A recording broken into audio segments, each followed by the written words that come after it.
Меня зовут Адилет Паяманулу. Я с 2018 года являюсь президентом Всемирной Федерации Алыш. Сколько вам лет было, когда вы начали его? Я начал с 2015 года как в качестве первого вице-президента Гинтаса Вилейты. Мне тогда было 21-22. Я только после университета, только поженился. И так получилось, что меня сразу в команду взяли. Федерация Алыш, это же для вас не только спорт. Для нас это уже как больше семейное дело.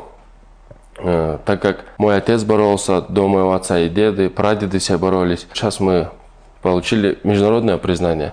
И для меня это, как вам сказать, еще больше мотивации дальше этим делом заниматься, так как мы хотим, чтобы нашей борьбой боролись не только в Центральной Азии, но и во всем мире и на всех континентах. Как вы считаете, чем борьба на поясах отличается от других видов? Как вы знаете, пояс это основа была любой борьбы, и есть очень много научных трудов,